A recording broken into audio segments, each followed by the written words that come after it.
Hey everybody, and welcome to remote learning for Martin Luther King Week. Happy Martin Luther King Day, by the way. I'm going to walk you through the next couple videos on how to write your G&M codes.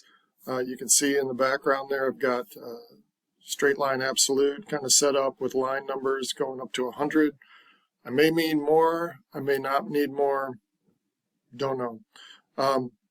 But this video is just going to be the first few lines of code, how to do the preparations to tell the machine all the basics that it needs. I got my webcam turned on because I just want to show you. I've got this boy here. This is a reference sheet that's in mypltw.org. And so getting that in your hands might expedite the process. I've got my initials laid out on these sheets. And you can see I went ahead and put points where all of the pivots and turns are going to be for the tool, and I labeled them with numbers. Then, corresponding with those numbers, I went ahead and made a little chart in my book here for both the straight line absolute, so those are just coordinates, and then the relative coordinates, which involves a little math. And so I've been sitting here at my kitchen table subtracting one coordinate from the next one to find the distance, because relative coordinates are basically distances. Okay, so I'm going to go ahead and just kind of type the first few preparatory lines of code, and so the machine needs to know what's up. So this is straight line absolute, so maybe the first thing we can do is put in a G90, and if you recall, that means we are working in absolute coordinates. Hit the tab.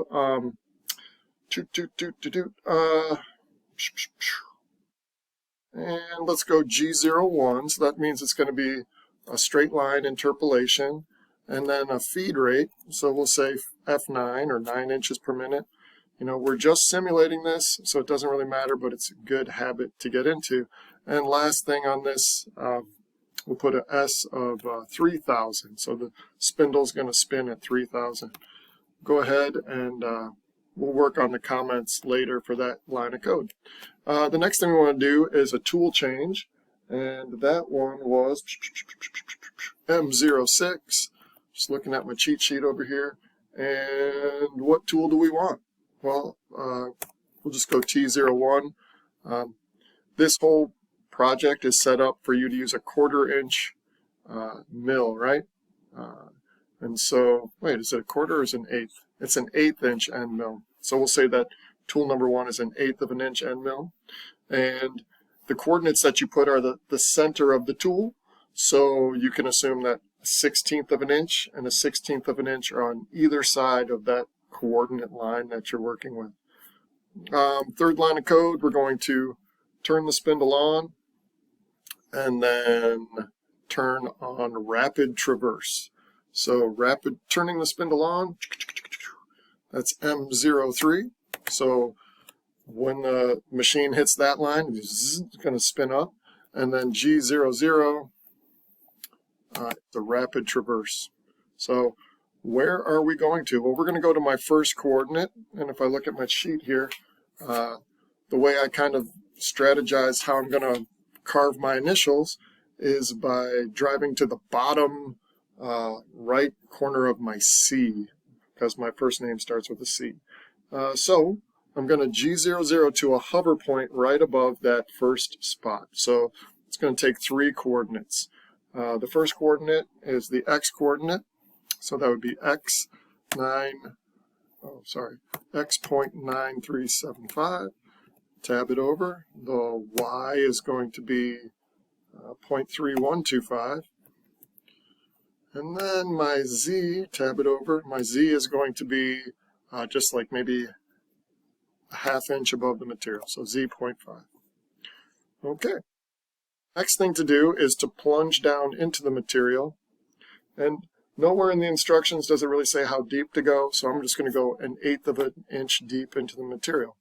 So hovering over my spot, so all I have to do is change one coordinate, and so that would be Z negative 0.125. So now I'm going 1/8 of an inch under the surface. And then we start driving around. So I'm going to go from A to B. And I might want to go back one. We don't want to go that fast, and so my plunge rate, my feed rate, I'm going to go back to just throw in an F9 right here so that we're not moving too fast as we go through the material. Right now it's like got that G00, and so that's the last time we told the machine to move that fast, but up here I think I ultimately wanted to be going through for a minute. Okay, so let's go ahead and start throwing in some coordinates. We got 0.3125 on the X and 1.6, no, that's not right, 0.3125 on the Y. Let's write some letters in here. Just tap to make for clarity. I'm going to go ahead and do that same thing up here just to make it clear. And so that's driving to the bottom left corner of the seed, and we're going to go straight up. You can see here this coordinate didn't change from on the Y for the last one, so we can just go ahead and delete that one. We don't need to. If the coordinate doesn't change, you don't need to reiterate. So in this case, my X isn't going to change, so I'm just going to change my Y. My Y goes positive all the way up to 1.6875. And then we're going to drive to the other end of the C. So that is back to X.9375. So that's the C right there in a nutshell. Next thing I do is pull my tool out. So I'm going to go Z.5, and that's all there is in that line. So now my tool's out. I'm going to move to the next spot. So you can get in the habit of G00, so when the tool's not in the material, it moves really fast. So we're going to G00 to, see, where do I want to go? Just the top. My middle initial is a B, so the top left corner of the B. And so that's 1.1875 on the X. And the Y stays the same. So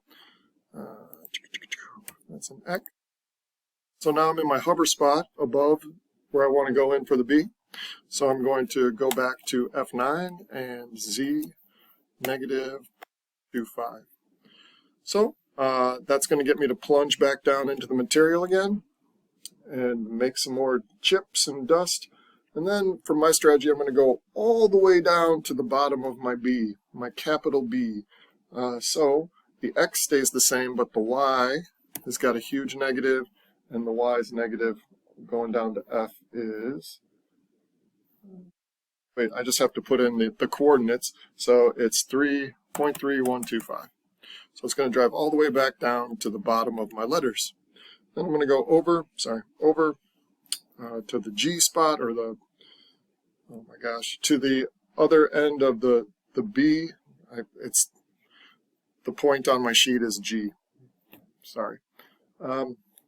So the Y stays the same, but the X changes to 1.8125, and then going straight up, so my X stays the same, but my Y changes, so we got Y 0.6875.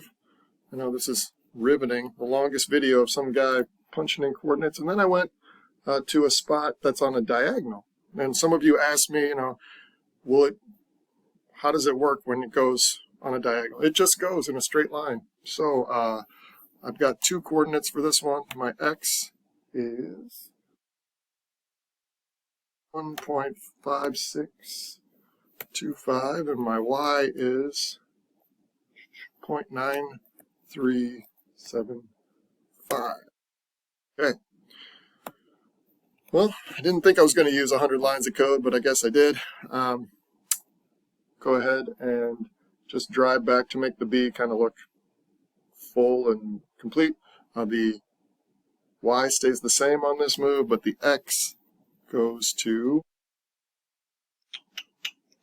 1.1875, just like the one of, yeah, in line 45. All right.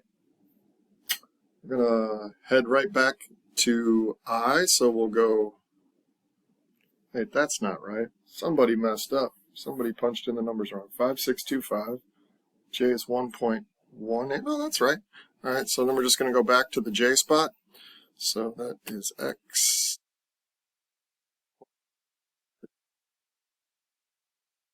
Going, and now we've got another double move to get to the top part of the B, so that's my K point, and that one was X 1.8125, and the Y was 1.6875. Alright, so you can see this is kind of tedious and it takes a minute, but I'm just going through and thinking it through, especially the plunge up and down, setting everything up right at the start. Get your feed rates going. I'm going to go ahead and stop the video, but this is the process, and this code you create, you're going to put through a simulator in the next day or so. I think I got it scheduled for Wednesday.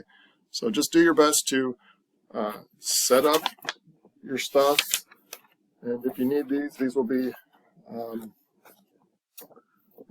attached to Schoology, both of these things, and